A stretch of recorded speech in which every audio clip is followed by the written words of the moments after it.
O jogo da rainha. Quando a vingança se veste de nude, você realmente conhece as pessoas ao seu redor? Tem certeza de que a imagem que elas projetam é a realidade e não uma fachada cuidadosamente construída?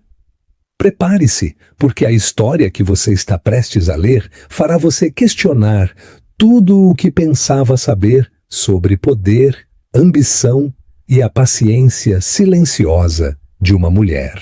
Léo Guedes se considerava o mestre da manipulação, o jogador de xadrez que jogava a partida a longo prazo. Durante 5 anos ele cultivou a imagem perfeita de um marido amoroso, enquanto, secretamente, desprezava a vida simples e austera de sua esposa. Para ele, ela era apenas um degrau, um lugar temporário, até que pudesse garantir seu futuro com uma mulher de verdadeiro poder e influência.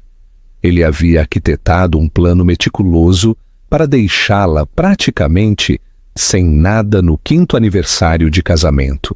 O que ele nunca, jamais suspeitou era que o nada de sua esposa era, na verdade, um império multibilionário e que ela estava simplesmente esperando o momento perfeito da traição para recuperar tudo o que ele tinha e tudo o que ele um dia esperou ser. Isabel Santos levava uma vida pintada em tons de nude, não o elegante nude areia de um cachecol de cachemira, mas o nude opaco e esquecido de uma sala de espera de consultório médico. Sua casa de 2 andares em um condomínio respeitável, mas anódino, na Grande São Paulo, era decorada com bom gosto, mas não tinha um único objeto que chamasse a atenção ou provocasse uma conversa. Seu carro, um sedã sensato de 5 anos, estava sempre limpo e impecavelmente mantido. Ela recortava cupons, gabava-se de encontrar cortes de carne orgânica em promoção, e sua maior emoção semanal parecia ser a chegada do jornal de domingo com sua infinidade de folhetos promocionais. Para seu marido, Léo Guedes, ela era a encarnação física da mediocridade, uma escolha segura, previsível e absolutamente entediante. E era exatamente assim que Isabel havia planejado. Léo, por outro lado, se debatia contra os limites de sua vida nude, como uma pantera engaiolada. Ele era um homem que acreditava estar destinado a um mundo de cromo, vidro e vistas panorâmicas da Avenida Paulista. Trabalhava como gestor de carteiras em uma firma de investimentos de médio porte. Um emprego respeitável para qualquer padrão normal, mas, para Léo, era um purgatório. Ele vestia seus ternos como uma armadura e sua ambição como um perfume, um cheiro de desespero e desejo que Isabel podia sentir nele mesmo quando dormia. Você se lembrou de programar o gravador para aquele documentário sobre títulos municipais? Perguntou Isabel em uma noite de terça-feira. Sua voz era o epítome da doce domesticidade. Ela estava mexendo uma panela de sopa de lentilha, a imagem de uma dona de casa econômica e preocupada com a saúde. Léo levantou os olhos de seu elegante tablet corporativo, franziu a testa de uma maneira que pretendia transmitir profunda reflexão, mas apenas projetava irritação. Isabel, pelo amor de Deus? Não, tenho uma proposta de fusão bilionária para revisar. Não tenho capacidade mental para o financiamento da dívida pública. R$1 bilhão? Pensou Isabel, um pequeno sorriso secreto brincando em seus lábios enquanto voltava para o fogão. Se você soubesse, o casamento deles havia começado 5 anos antes, um romance vertiginoso, segundo todos os relatos externos. Léo era charmoso, bonito e exalava uma energia que prometia um futuro muito mais grandioso do que seu presente. Isabel, trabalhando como uma tranquila bibliotecária em uma pequena biblioteca no interior de São Paulo, parecia completamente cativada. No segundo encontro, ela havia confessado com hesitação praticada que vinha de uma família abastada. Explicou que tinha um fundo fiduciário modesto, o suficiente para proporcionar uma boa reserva, mas que seus pais a haviam criado para ser autossuficiente e cautelosa com caçadores de fortunas. Foi a isca perfeita. Léo, cuja própria família era solidamente de classe média, viu uma oportunidade de ouro. Uma esposa com algum dinheiro próprio, o suficiente para aliviar as pressões financeiras enquanto ele subia na escala corporativa, mas não tanto a ponto de ela ter qualquer poder real sobre ele. Ele rapidamente concordou em assinar o acordo pré-nupcial que o advogado dela havia redigido. Mal o lera, tão certo estava de sua simplicidade. Protegia a herança modesta dela e, em troca, ele estava isolado de qualquer dívida potencial da família dela. Parecia ridiculamente simples, uma mera formalidade. Na realidade, o documento era uma obra-prima, 200 páginas de guerra legal, elaborada pelo Dr. Almeida, a mente jurídica mais afiada do Brasil, e o homem que supervisionava a fortuna da família Viana há 40 anos. Era um dragão adormecido, projetado para proteger não um fundo fiduciário modesto, mas uma herança tão vasta que poderia engolir o mundo inteiro de Léo sem sequer um soluço. Isabel não era Isabel Santos, a bibliotecária da pequena cidade.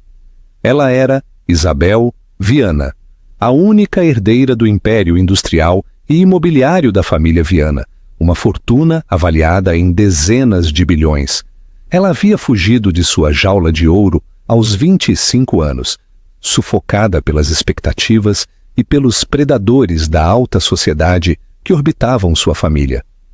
Ela ansiava por normalidade, ansiava por ser amada por si mesma, não pelos 9 zeros que seguiam seu nome. Então, ela havia criado Isabel Santos, uma mulher que encontrava alegria nas coisas simples, e esperou para ver quem a amaria. Léo não era esse homem. À medida que o 5º aniversário se aproximava, a data em que sua herança seria total e irrevogavelmente transferida para seu controle, a inquietação de Léo havia se transformado em um desprezo palpável. Ele estava mais crítico, mais distante. Zombava de suas planilhas de orçamento e revirava os olhos quando ela sugeria um acampamento de fim de semana em vez de um resort luxuoso. Precisamos projetar uma imagem de sucesso, Isabel, dizia ele, seu tom tingido de condescendência. Você não pode aparecer em um evento de networking da empresa, cheirando a fogueira e dirigindo esse carro tão sensato. Ele começou a trabalhar até tarde. Seu telefone agora estava sempre angulado para longe dela, e o perfume de um aroma caro e desconhecido agarrava-se aos seus ternos em algumas noites. Isabel não era tola. Ela conhecia os sinais. Havia visto isso 100 vezes no mundo de seus pais, as traições casuais e os romances calculados que eram tão comuns quanto os canapés em um gala. Ela esperava, com uma parte desesperada e tola de seu coração, que seu mundo nude estivesse imune. Mas enquanto o observava agora, digitando impacientemente em seu tablet, seu rosto iluminado pela fria luz azul, ela soube que seu experimento de normalidade estava chegando a um final dramático e doloroso. Ele estava se afastando porque pensava que finalmente havia encontrado seu bilhete para a vida que ansiava, uma vida da qual ele acreditava que ela nunca faria parte. A sopa está quase pronta, disse ela suavemente, sua voz não traindo a fria certeza que se endurecia em seu íntimo. Se não estou com fome, ele murmurou sem levantar a cabeça. Estou me encontrando com Eduardo Tavares, do Grupo Tavares, esta noite. É uma grande oportunidade. Provavelmente vou jantar algo com ele. A mão de Isabel apertou a colher de pau. Grupo Tavares, o maior rival da principal divisão de investimentos de sua família. E ela sabia com certeza que Eduardo Tavares, um notório tubarão corporativo, não jantava com gestores de carteiras de médio porte. Mas sua filha, Patrícia Tavares, certamente o fazia. Patrícia, uma morena elegante e ambiciosa, cujas redes sociais eram uma galeria curada de festas exclusivas e conexões de alto nível. Patrícia, cujo pai dirigia o lado Tavares do Grupo Tavares. Isabel sentiu uma calma gelada familiar se instalar sobre ela. Era a calma Viana, a quietude perturbadora pela qual seu avô era famoso logo antes de orquestrar uma aquisição hostil. O ato havia terminado. Léo havia feito seu movimento. Ele simplesmente não percebeu que estava jogando damas, enquanto ela estava prestes a virar o tabuleiro de xadrez inteiro. "Tudo bem, querido", disse sua voz tão suave quanto seda. "Não trabalhe demais. Vou deixar algo na geladeira." Ele grunhiu em resposta, já perdido em seu mundo de ambição. E engano. Ele não viu o olhar nos olhos de sua esposa. O nude havia sumido. Em seu lugar estava o brilho frio e duro do aço polido. O jogo havia começado. As 2 semanas seguintes foram uma aula magistral de engano. Isabel interpretou o papel da esposa ligeiramente preocupada e um pouco avoada com perfeição. Ela preparava o almoço dele, preocupava-se com o excesso de trabalho dele e fazia perguntas ingênuas suficientes sobre o grande negócio dele com o Grupo Tavares para reforçar a crença dele em sua ignorância. Por dentro, ela era uma mola tensa de fúria e concentração. Todas as noites, depois que ele adormecia, ela se retirava para seu pequeno escritório em casa, aquele que ele chamava de sala de hobbies, e se transformava de Isabel Santos, dona de casa suburbana, em Isabel Viana, estrategista corporativa. Seu antigo laptop protegido por senha, uma relíquia de sua vida passada que Léo confundia com uma peça sentimental de sucata, tornou-se seu centro de comando. O Império Viana não era apenas dinheiro antigo, era dinheiro inteligente. Tinha se diversificado, evoluído, e sua rede de inteligência era formidável. Alguns e-mails criptografados para o Dr. Almeida puseram as rodas em movimento. Em questão de dias, ela tinha um dossiê completo sobre a vida de Léo fora de suas paredes nude. O arquivo era clínico, brutal e confirmava tudo. Continha recibos de restaurantes, reservas de hotel com seu cartão corporativo e fotografias discretas de Léo com Patrícia Tavares. Eles não estavam apenas se encontrando. Eram um casal, rindo intimamente durante jantares à luz de velas, a mão dele possessivamente em suas costas. Patrícia era tudo o que Isabel fingia não ser. Ousada, vestindo roupas de grife e com uma ambição de tubarão que espelhava a de Léo. A peça de evidência mais condenatória veio de uma transcrição de uma conversa de um dispositivo de escuta que um dos investigadores de Dr. Almeida havia colocado no carro de Léo. Foi de 3 dias atrás. A voz de Patrícia suave e divertida. "Ainda não consigo acreditar que você aguentou 5 anos com aquela ratinha nude. Ela realmente ainda pensa que seu sobrenome é seu maior ativo." A risada de Léo, um som que fez o sangue de Isabel gelar. "Paciência, meu amor. Esse sempre foi o acordo que fiz comigo mesmo. 5 anos. O pré-nupcial é inquebrável ao proteger o pequeno cofrinho dela, mas após 5 anos de casamento, as leis de comunhão parcial de bens entram em vigor. A coincidência com o nosso aniversário e esta fusão é perfeita. Vou protocolar. Ela vai ficar boquiaberta, e eu sairei com metade de nossos bens conjuntos, minha reputação intacta como um marido sofredor e capital inicial suficiente para ser sócio na nova empreitada do seu pai. Ele vai me ver como um igual, não apenas como o namorado da filha dele, Patrícia. E ela? O que acontece com a pequena Isabel? A voz de Léo pingando desprezo. Quem se importa? Ela voltará para seus clubes de leitura e a recortar cupons. Ela não saberá o que a atingiu. Honestamente, estou fazendo um favor a ela. Ela nunca foi feita para o mundo que estamos prestes a possuir. Isabel leu as palavras repetidamente, o texto preto e clínico gravando-se em sua memória. Ele não a tinha apenas traído. Ele estava jogando um jogo longo e calculado desde o início. Ele não tinha deixado de amá-la. Ele nunca havia a amado. Ela era apenas um meio para um fim, um investimento de 5 anos que ele estava prestes a resgatar. A dor foi aguda e visceral, uma dor física no peito. A pequena centelha de esperança que ela abrigava, a esperança de que alguma parte de sua vida tivesse sido real, evaporou, deixando um vazio frio e duro. E então o vazio se encheu de raiva, uma raiva pura e não diluída. A última peça do quebra-cabeça, a que a fez ofegar, veio da imersão profunda de Dr. Almeida no computador de trabalho de Léo.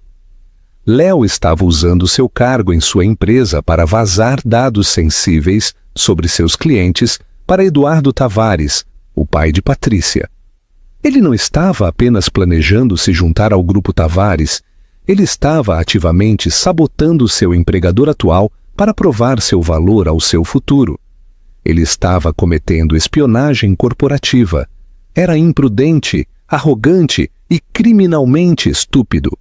Ele estava tão certo de sua própria genialidade que não conseguia ver o abismo em que estava correndo. O aniversário estava há 1 semana. Léo estava ficando mais descarado. Suas histórias sobre noites tardias no escritório, mais elaboradas. Ele já havia começado a narrativa de seu distanciamento, fazendo comentários sutis para seus poucos conhecidos em comum sobre como a falta de ambição de Isabel era um verdadeiro desafio para ele. Ele estava preparando o palco para seu papel de vítima. O momento decisivo veio em uma quinta-feira à noite, o dia antes de seu 5º aniversário de casamento. Léo chegou em casa tarde, cheirando a vinho e ao perfume de Patrícia. Ele encontrou Isabel na sala de estar com um álbum de fotos aberto em seu colo. "Olá", disse ele, sua voz artificialmente suave. "Veja só você, ficando nostálgica." Eu estava apenas pensando, disse Isabel, sua voz calma e firme. Ela olhou para ele, seus olhos buscando os dele.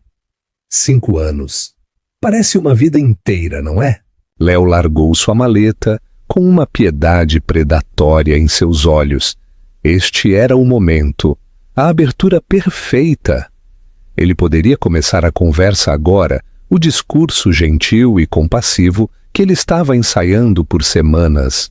Isabel, nós precisamos conversar. Ele começou sentando-se no puff à frente dela. Ele se inclinou, tentando pegar a mão dela. Estes últimos anos, nós simplesmente nos tornamos pessoas diferentes. Eu te amo. Sempre amarei a mulher com quem me casei. Mas não tenho certeza se sou o homem que pode te fazer feliz agora. Cada palavra era uma mentira perfeitamente entregue.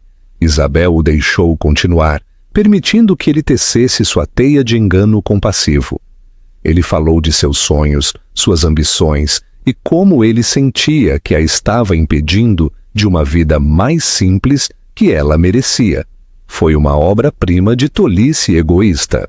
Ela esperou até que ele terminasse, até que o silêncio na sala se tornasse pesado com sua falsa sinceridade. Ela olhou para o álbum de fotos, uma imagem deles em sua lua de mel, ambos sorrindo, um deles fingindo. Então ela fechou o álbum com um baque suave, mas definitivo. Você está certo em uma coisa, Léo, disse ela, sua voz subitamente desprovida de toda a sua suavidade praticada. Era uma voz que ele nunca tinha ouvido antes, clara, fria e ressoando com uma autoridade que fez os pelos de seus braços se arrepiarem.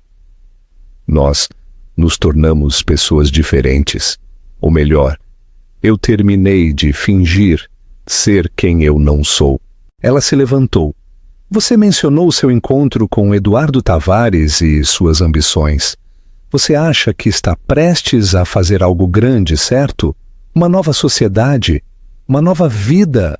Léo a encarou, um lampejo de confusão em seus olhos. O roteiro estava se desviando. Isabel, do que você está falando? Estou falando de espionagem corporativa, disse ela, sua voz cortando o ar. Estou falando de violações da regulamentação CVM. Estou falando dos dados confidenciais de clientes da sua empresa que você tem vazado para o Grupo Tavares nos últimos 6 meses. Especificamente, a informação sobre a aquisição da indústria Montebello que você vazou para dar a Tavares a vantagem. O rosto de Léo ficou branco. A cor escorreu de sua pele, deixando uma máscara pálida e doentia de surpresa. Como você sabe disso?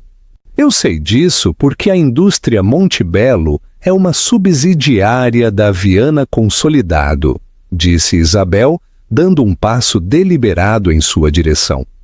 A empresa da minha família e você, meu querido marido, tem tentado usar os ativos da minha família para lançar sua patética pequena carreira com sua amante. Ela deixou o nome pairar no ar. Viana. O maxilar de Léo se moveu, mas nenhum som saiu. Sua mente corria, tentando ligar os pontos. A bibliotecária, a vida simples, o nome Viana que era sussurrado com admiração na bolsa. Era impossível, era uma alucinação. Você... Ele gaguejou apontando um dedo trêmulo para ela.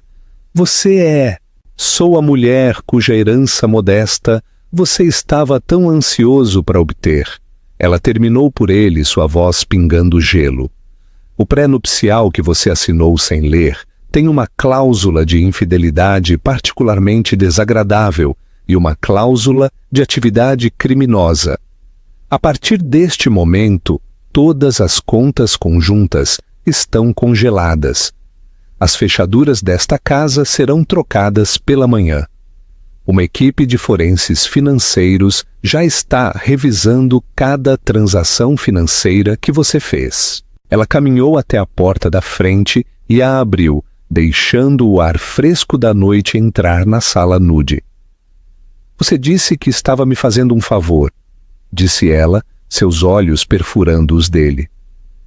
Então eu vou fazer um para você.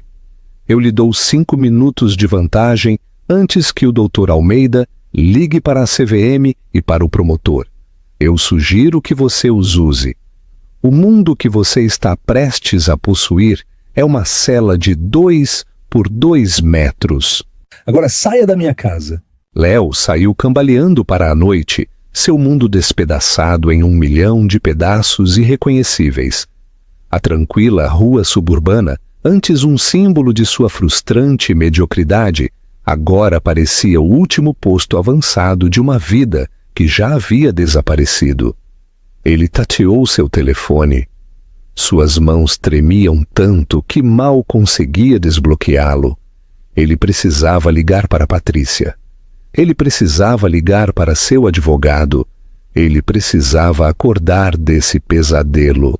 Mas enquanto olhava para a tela, uma nova notificação de e-mail apareceu. O remetente era anônimo, mas o assunto era uma única palavra: consequências. Ele abriu. Anexada, havia uma única fotografia de alta resolução. Era dele e de Patrícia, tirada poucas horas antes, sentados em uma mesa reservada no restaurante mais exclusivo da cidade. Eles estavam brindando com taças de champanhe, um brinde triunfal ao futuro deles, mas essa não era a parte chocante. A foto tinha um carimbo de data-hora e, no fundo, sentado no bar e olhando diretamente para a câmera com um sorriso fraco e conhecedor, estava um homem que Léo reconheceu das capas de notícias financeiras. Eduardo Tavares, o pai de Patrícia. Abaixo da foto havia uma breve linha de texto. Ele também estava te usando. A compreensão atingiu Léo como um golpe físico. Tavares não o estava trazendo como sócio. Ele estava usando a ambição imprudente de Léo para coletar informações ilegais sobre um concorrente. Assim que o acordo fosse fechado, Tavares o teria dispensado, deixando-o para arcar com as consequências. Patrícia, a filha de seu pai, estava, sem dúvida, envolvida. Ele não era o jogador. Ele era o peão movido por duas rainhas diferentes no mesmo tabuleiro. Ele havia sido superado de todos os ângulos possíveis. Seu telefone tocou, mas não era Patrícia. O identificador de chamadas mostrava Dr. Almeida. Léo deixou tocar até a caixa postal, seu coração martelando contra suas costelas. Ele estava encurralado, completa e totalmente encurralado. Enquanto isso, de volta à casa, Isabel afundou no sofá, a adrenalina finalmente começando a recuar, deixando uma dor oca em seu rastro. O confronto havia sido clínico, preciso, mas não apagou 5 anos de memórias compartilhadas, por mais falsas que tivessem sido. A dor era real, não pelo homem que Léo era, mas pelo homem que ela havia desesperadamente desejado que ele fosse. Ela pegou o seu próprio telefone e discou um número que sabia de cor. "Está feito, Almeida", disse ela. Sua voz tremeu ligeiramente pela primeira vez naquela noite. "Eu vi", respondeu a voz calma e tranquilizadora do Dr. Almeida. "Os rastreadores no carro e no telefone dele estão ativos. Ele está atualmente hiperventilando em seu sedã no final da rua. A fase 1 acabou." Ele fez uma pausa. "Como você está, Isabel?" "Estou cansada", ela admitiu. "Estou cansada de ser Isabel Santos." "Então é hora de Isabel Viana voltar para casa", disse Almeida suavemente. "O jato está reabastecido, estará no campo de aviação privado em 2 horas. Suas malas já estão feitas."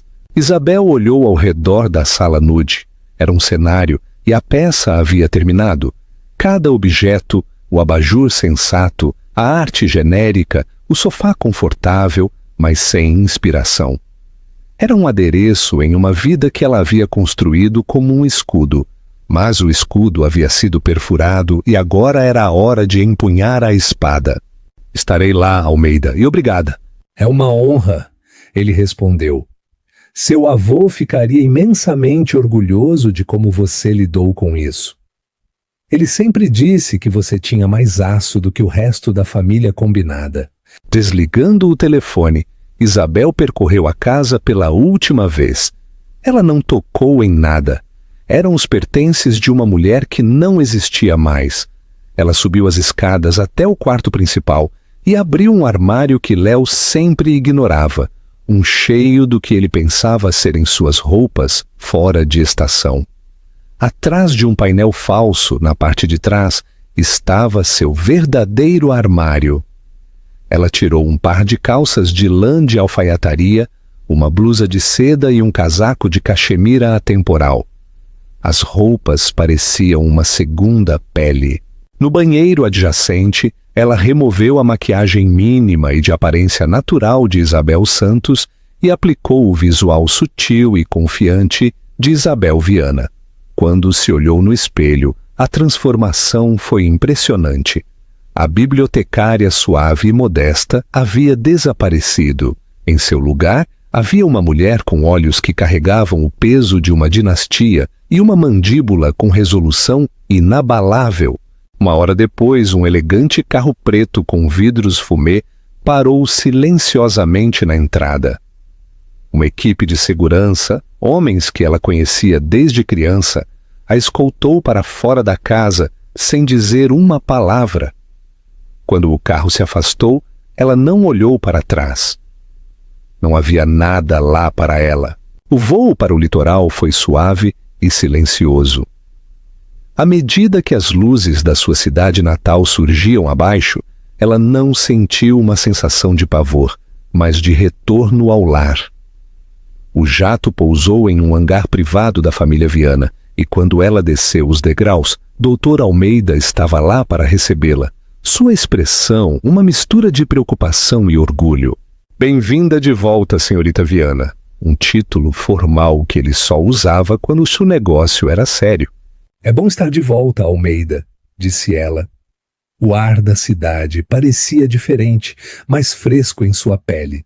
Eles seguiram diretamente para a mansão Viana, a extensa propriedade no topo do penhasco da qual ela havia fugido uma década antes. Era como ela se lembrava, imponente, magnífica e silenciosa como um túmulo. Mas naquela noite não parecia uma prisão, parecia uma fortaleza. Lá dentro, no grande escritório com painéis de madeira, dominado por um retrato de seu severo avô, Almeida expôs a próxima fase. Léo está escondido, ele relatou, entregando-lhe um tablet. Ele tentou entrar em contato com Patrícia, que bloqueou seu número. Ele então ligou para seus pais, que creio estarem tão por fora quanto todos os outros. Ele tem cerca de R$ 4.000 em uma conta corrente pessoal, que você não pode tocar. Todo o resto está bloqueado. E o Grupo Tavares? Perguntou Isabel, sua voz aguda. Eduardo Tavares é um problema, admitiu Almeida. Ele é uma cobra, negará tudo, sacrificará Léo em um piscar de olhos e alegará que foi vítima de um esquema de um funcionário desonesto. A CVM investigará Léo, mas Tavares provavelmente sairá ileso, a menos que o forcemos. Então nós o forçamos, disse Isabel, sem hesitar. Meu objetivo não é apenas punir Léo, é desmantelar toda a estrutura corrupta que o habilitou. O Grupo Tavares usou a ganância do meu marido para cometer espionagem corporativa contra a empresa da minha família.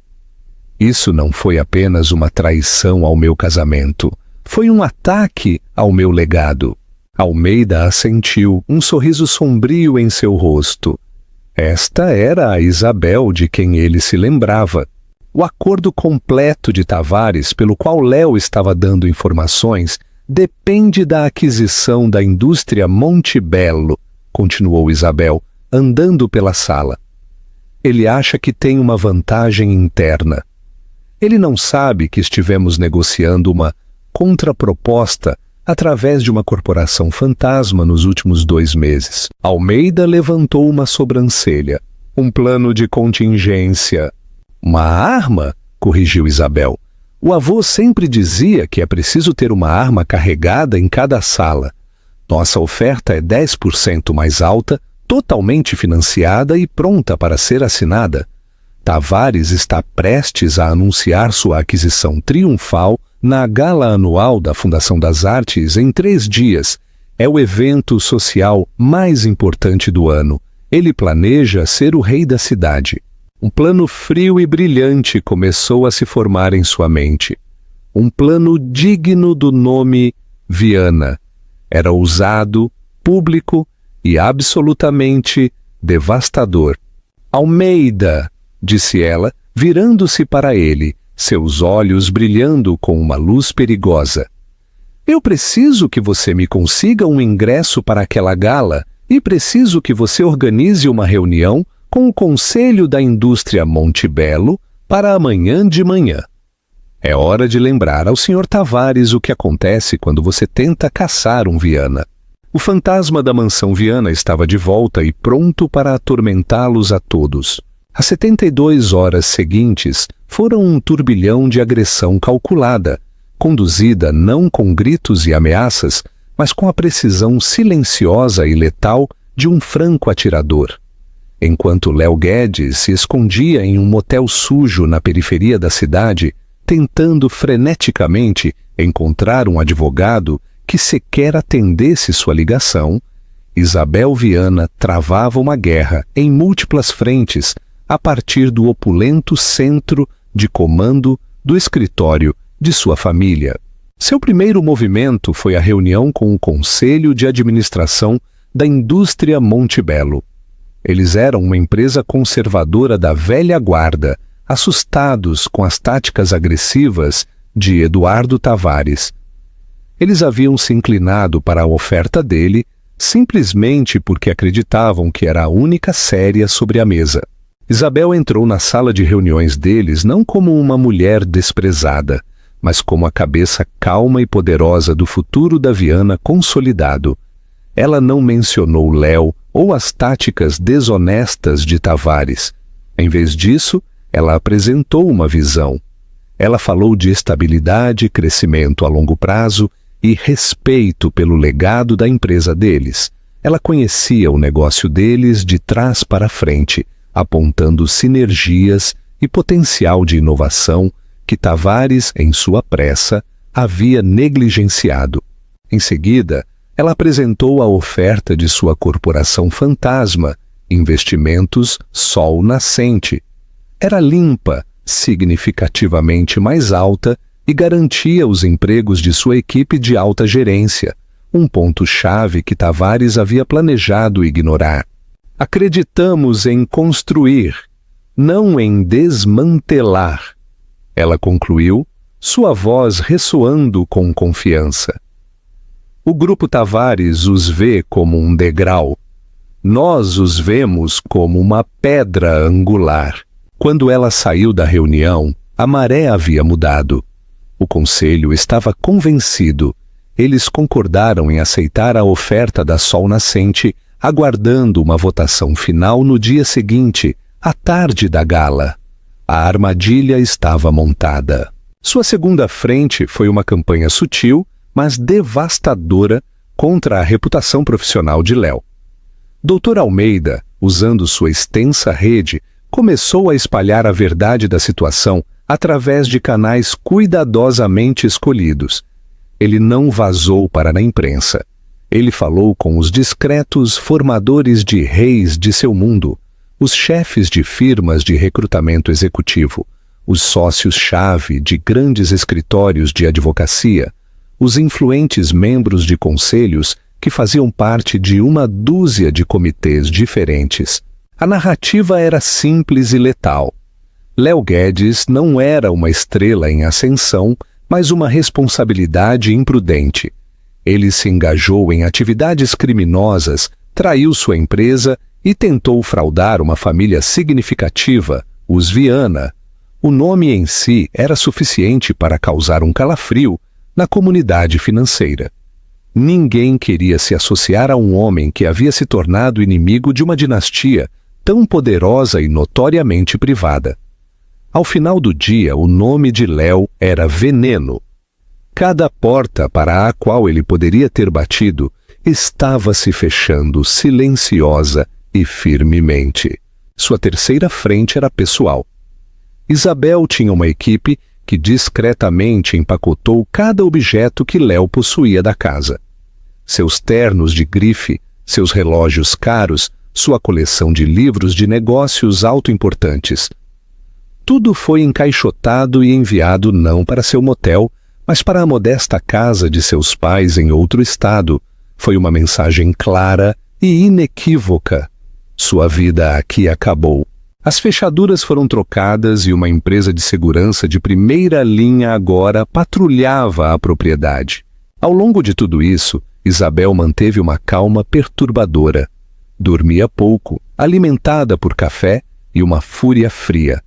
Ela estava se preparando meticulosamente para o ato final. Ela arrumou o cabelo e a maquiagem não de uma forma frívola e comemorativa, mas como uma guerreira se preparando para a batalha. Ela escolheu sua arma para a noite com cuidado, um deslumbrante vestido azul meia-noite. Era elegante e dominante, a cor do poder e da profundidade. Em volta de seu pescoço, ela usava o lendário diamante Viana, uma pedra impecável de 50 quilates que não era vista em público há 2 décadas. Não era apenas uma joia, era uma declaração. Era a coroa de uma imperatriz. Léo, enquanto isso, estava desmoronando. Seus telefonemas frenéticos para Patrícia ficaram sem resposta. Suas tentativas de acessar sua conta de corretagem foram recebidas com uma parede digital que dizia "Conta congelada. Contate o administrador." Quando ele finalmente contatou um advogado júnior em sua antiga firma, a voz do homem era fria. "Léo, não posso te aconselhar oficialmente, mas posso dizer que os sócios sabem.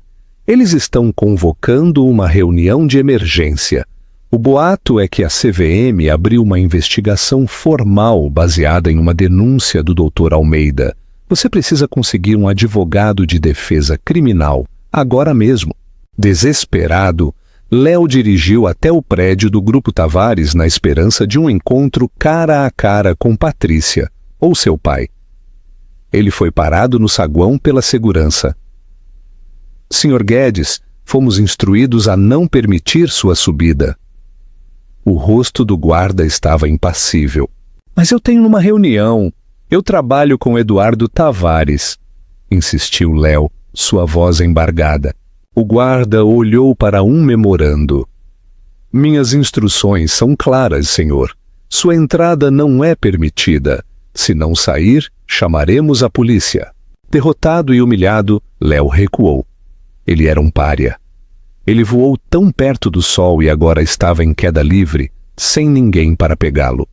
Sua raiva e pânico se transformaram em uma nova ideia desesperada. A gala. Todos estariam na gala. Se ele pudesse falar com Patrícia, apenas explicar. Ele ainda tinha os ingressos que lhe foram dados, uma regalia de sua suposta nova posição. Ele iria. Ele os confrontaria. Era sua última e patética chance de resgatar algo do naufrágio. Na tarde da gala, Almeida recebeu um telefonema do presidente da indústria Montebello. A votação foi unânime. Eles haviam aceitado a oferta da Investimentos Sol Nascente. A papelada final seria assinada e registrada na próxima hora. O acordo de Tavares estava morto. "Ele ainda não sabe", disse Almeida a Isabel, enquanto ela ajustava o diamante Viana. "Ele entrará naquela gala esta noite, pensando que está prestes a celebrar a maior vitória de sua carreira." Um sorriso lento e frio surgiu nos lábios de Isabel. "Uma celebração da vitória é uma festa", disse ela. "Uma execução pública é um espetáculo, e eu sempre acreditei em dar um bom espetáculo." Ela se levantou e olhou para seu reflexo. A mulher, olhando de volta, não estava mais se escondendo. Ela era formidável, poderosa e em completo controle. A guerra silenciosa havia terminado. Era a hora da rendição pública. A gala da Fundação das Artes era o auge do mundo social e financeiro da cidade. Realizada no grande salão de baile do Museu de Arte Moderna, um espaço cavernoso de mármore branco e tetos de vidro altíssimos. O ar zumbia com o som do poder sussurrante, o tinir de taças de champanhe e o murmúrio de acordos multibilionários nascendo e morrendo. Eduardo Tavares e sua filha, Patrícia Tavares, eram o rei e a princesa indiscutíveis da noite. Tavares estava perto da entrada, um sorriso presunçoso e triunfante colado em seu rosto, enquanto aceitava os parabéns de uma multidão bajuladora. Ele era um leão na corte, saboreando a glória de uma presa que ele acreditava ser sua. Patrícia estava ao seu lado, radiante em um vestido vermelho sangue, seus olhos examinando a sala com o ar de propriedade de alguém que acabara de herdar o mundo. Léo Guedes esgueirou-se para o evento por uma entrada lateral, parecendo desgrenhado e frenético. Seu terno estava amassado seu rosto pálido de suor. Ele parecia completamente fora do lugar, um fantasma em um banquete. Ele viu Patrícia e começou a abrir caminho pela multidão, seus movimentos desajeitados e desesperados. Patrícia! Ele gritou, sua voz um apelo cru. Ela se virou e seu rosto, por um momento fugaz, registrou surpresa. Então endureceu em uma máscara de puro e absoluto desprezo. "O que você está fazendo aqui?" sibilou sua voz baixa e venenosa. "Você é uma praga ambulante, fique longe de mim." "Mas o nosso plano..." gaguejou Léo. "Tudo o que trabalhamos..." "Minha esposa, sua esposa..." interrompeu Eduardo Tavares, colocando-se suavemente entre Léo e sua filha. Seu sorriso havia desaparecido, substituído por um olhar de gélido desprezo. "Jovem, seus problemas conjugais são apenas seus. Quanto a qualquer plano, acho que você descobrirá que foi um contratante temporário, cujos serviços não são mais necessários. Na verdade, você se tornou uma responsabilidade significativa, segurança." Antes que Léo pudesse sequer processar a traição, 2 homens corpulentos de smoking o agarraram pelos braços, direcionando-o firmemente para a saída. A multidão se abriu, sussurrando e observando a humilhação pública. Foi naquele momento exato que o barulho no salão de baile de repente se extinguiu. Um suspiro coletivo percorreu a sala enquanto todos os olhos se voltavam para a grande escadaria. Descendo os degraus estava Isabel Viana.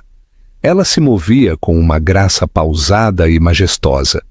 O vestido azul meia-noite esvoaçava ao redor dela, e o diamante Viana, em sua garganta, capturou a luz, lançando flashes de fogo brilhante. Esta não era a bibliotecária modesta nem a dona de casa austera. Esta era uma rainha voltando ao seu trono. Seu rosto estava sereno, seus olhos examinando a sala, com um olhar de fria avaliação que fazia os homens poderosos se sentirem subitamente pequenos. Ao seu lado estava Dr. Almeida, sua expressão sombria e resoluta.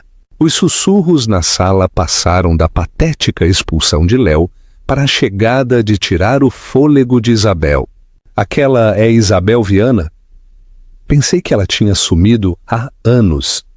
"Olhe para aquele diamante. É o diamante Viana. O que ela está fazendo aqui?" Eduardo Tavares ficou olhando, o maxilar caído. Ele sabia quem ela era. Todo o mundo financeiro sabia da herdeira Viana, que havia desaparecido. Ele olhou do rosto poderoso e composto de Isabel para o patético espetáculo de Léo sendo arrastado. E pela primeira vez uma ponta de medo genuíno perfurou sua fachada arrogante. Ele percebeu com um nó no estômago que havia cometido um erro de cálculo catastrófico. Isabel não olhou para Léo. Sua atenção estava focada apenas em Tavares. Ela e Almeida desceram os degraus finais e começaram a caminhar diretamente em sua direção, a multidão se abrindo diante deles como o mar vermelho. "Eduardo", disse Isabel, sua voz calma, mas audível no salão de baile, subitamente silencioso. "Parabéns! Ouvi dizer que você está em clima de festa esta noite." Tavares forçou um sorriso tenso e não natural. "Isabel, que surpresa! Há muito tempo. A que devemos a honra?" "Eu vim apenas para dar uma notícia", disse ela, parando diretamente na frente dele. Ela estava perto o suficiente para que apenas ele e os poucos ao redor pudessem ouvir suas próximas palavras com clareza. A partir das 3 desta tarde, o Conselho de Administração da Indústria Montebello votou por unanimidade para aceitar uma oferta superior. "Seu acordo está morto." O rosto de Tavares ficou lívido. "O quê? Isso é impossível. Tínhamos um acordo."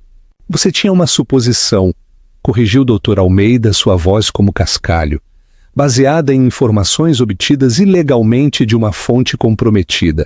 E essa oferta superior?" continuou Isabel, sua voz, ainda um sussurro suave e letal. Veio da Investimentos Sol Nascente, uma empresa de minha propriedade. Você estava licitando contra mim, Eduardo, e perdeu. Você tentou usar informações roubadas da minha família para adquirir uma empresa e, no final, entregou-a diretamente em uma bandeja de prata para mim. Ela deixou isso ser absorvido. A humilhação pública era apenas o começo. A devastação financeira era o golpe real. Ele havia sido total e completamente manipulado. Então ela elevou um pouco a voz para que mais da multidão que escutava avidamente pudesse ouvir. Eu também queria agradecer pessoalmente, Eduardo, sua recruta estrela ali. Ela gesticulou desdenhosamente em direção à porta, por onde Léo havia desaparecido. Ele estava tão ansioso para impressioná-lo que documentou cada um de seus movimentos, cada transferência ilegal de dados, cada reunião. Meus advogados acharam terrivelmente esclarecedor. Acho que o termo é evidência. A CVM já a tem em sua posse, mas tenho certeza de que eles entrarão em contato com você diretamente muito em breve. Eduardo Tavares ficou paralisado, seu rosto uma máscara manchada de fúria e choque. Ele estava arruinado, não apenas financeiramente, mas sua reputação estava irrevogavelmente desfeita na frente das mesmas pessoas que ele procurava dominar. Ele havia sido publicamente desnudado por uma mulher que ele nunca havia considerado uma jogadora no tabuleiro. Isabel olhou para Patrícia, cujo rosto era uma imagem de descrença e horror. "E você?" disse Isabel, sua voz perdendo sua calma gelada por um lampejo de genuína pena. Atrelou sua carroça a um tolo. "Aprenda esta lição. Nunca confie em um homem que trai uma mulher por outra. A lealdade dele não é a uma pessoa, mas a uma oportunidade, e você acabou de se tornar uma muito ruim." Com isso, ela deu as costas para eles. Ela não precisava ver as consequências. Ela havia recuperado tudo. Não apenas seus ativos, mas seu nome, seu poder e sua narrativa. Ela e Almeida caminharam pelo salão de baile atordoado, os sussurros seguindo-os como uma onda. Ela não tinha vindo à gala para socializar ou celebrar. Ela tinha vindo para entregar uma mensagem. A dinastia Viana não era algo com que se pudesse brincar. Ao chegar à grande entrada, ela parou e olhou para a assembleia de riqueza e poder. Ela havia fugido deste mundo, temendo que ele a consumisse. Agora, ela o via pelo que era, um jogo, e ela soube com absoluta certeza que havia nascido para vencer. Na manhã seguinte à gala, a cidade acordou com uma história muito mais sensacional do que as páginas sociais habituais. O relato do retorno de Isabel Viana não era apenas fofoca, era um terremoto financeiro.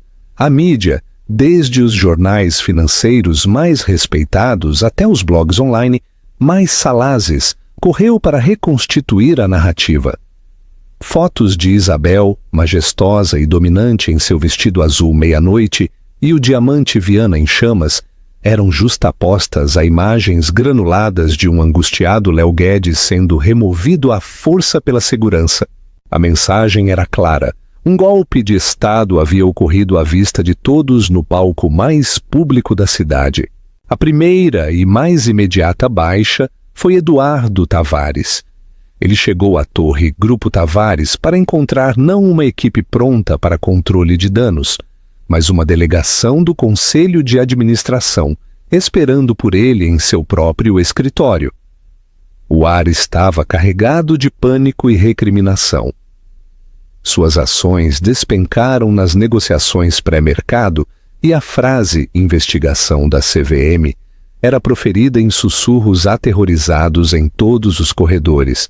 Isso é um desastre, Eduardo, gritou um dos membros mais antigos do conselho, um homem chamado Jorge Carmona, batendo uma cópia do jornal financeiro matinal na mesa de mogno polido.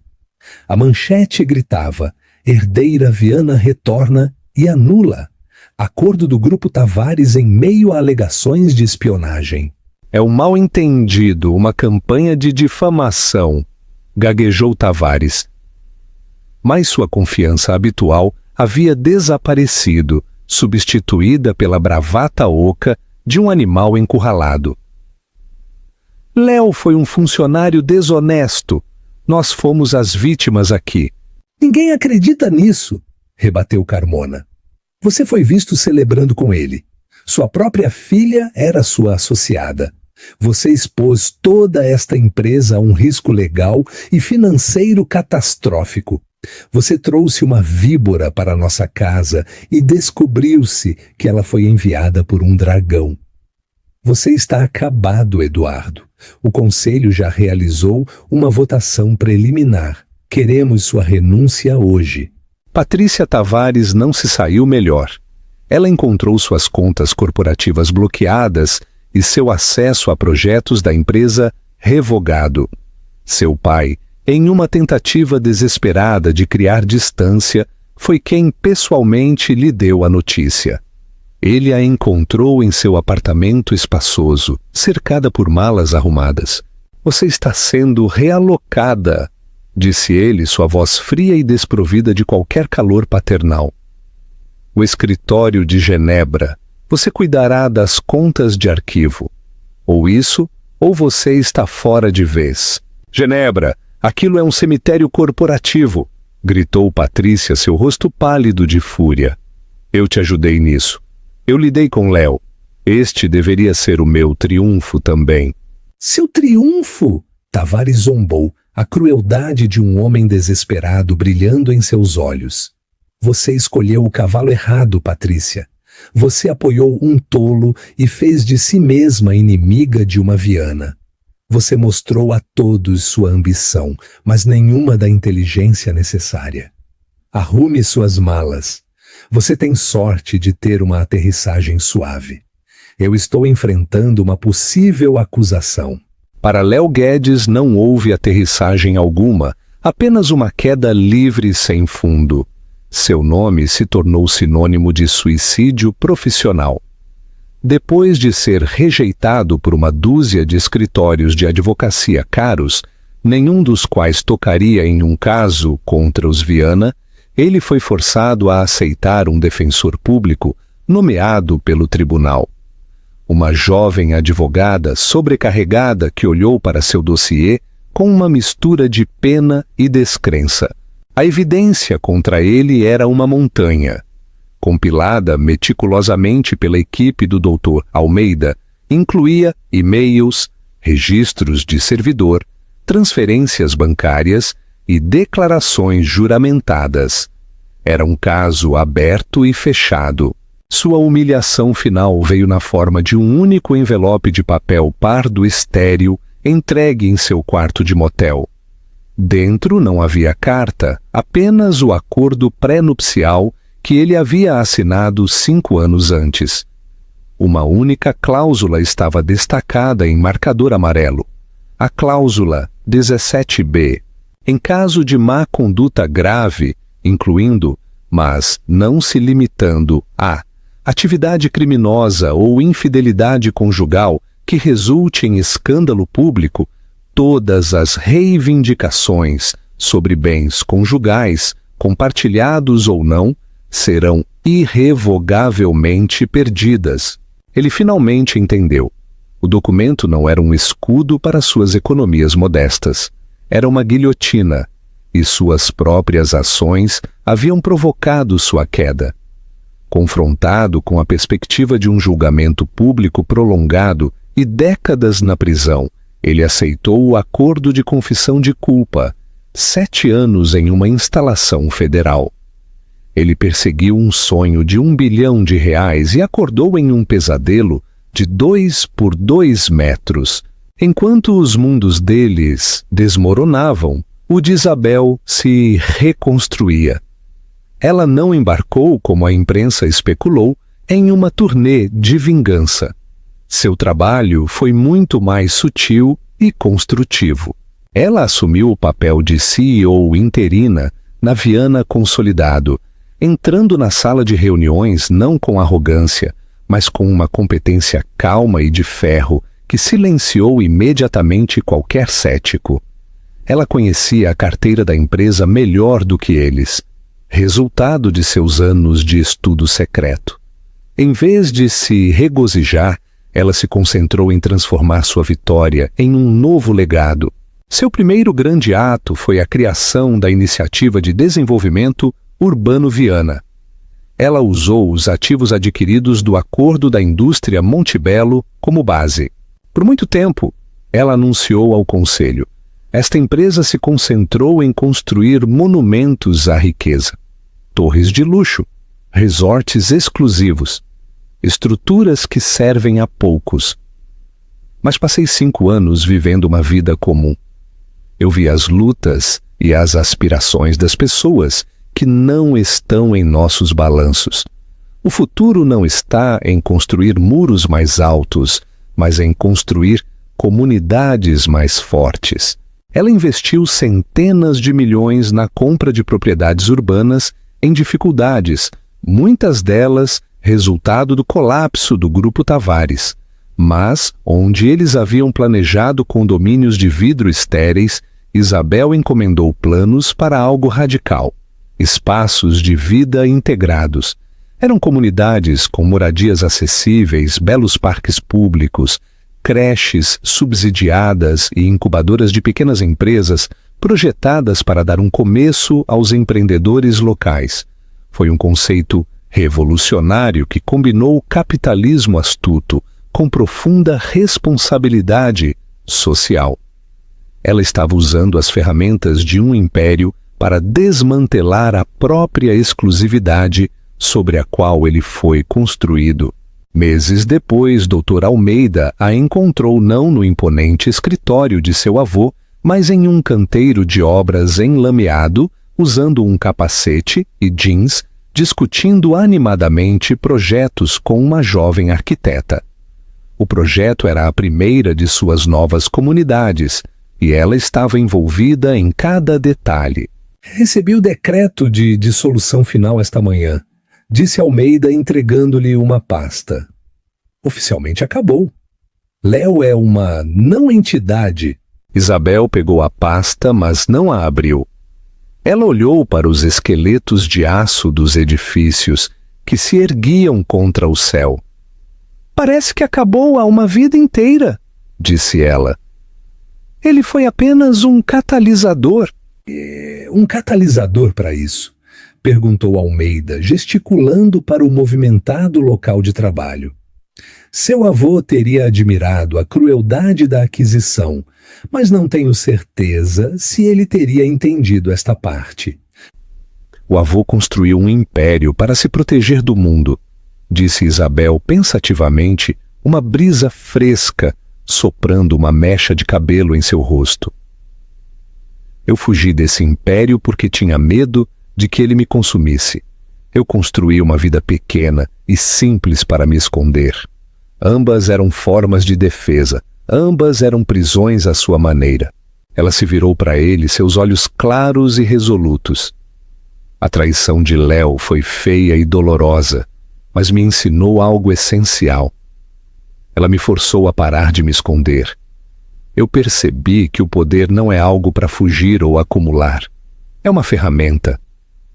Você pode usá-lo para construir muros ou pode usá-lo para construir pontes. Ele pensou que tomar meu dinheiro lhe daria poder, mas ele estava errado. O poder real é ter a liberdade e a visão para construir um mundo em que você realmente quer viver. Ela não era mais Isabel Santos, a fugitiva temerosa, ou Isabel Guedes, a esposa traída.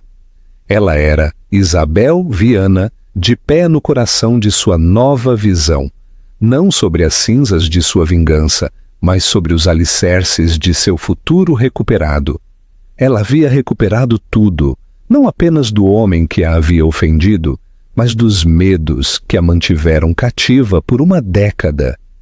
E ao fazer isso, ela estava construindo um império maior e mais significativo do que qualquer fortuna que ela herdou. A história de Isabel é um poderoso lembrete de que a verdadeira força não reside no dinheiro que você tem, mas na integridade que você mantém. É um testemunho do fato de que o oponente mais perigoso é aquele que você subestima, e que a paciência silenciosa de uma mulher pode ser a calma antes da tempestade mais devastadora. Ela interpretou um papel para encontrar uma vida genuína, mas quando essa vida se revelou uma mentira, ela se recusou a ser uma vítima. Em vez disso, ela se tornou a vencedora, recuperando seu poder. Não com emoção imprudente, mas com uma precisão fria e brilhante.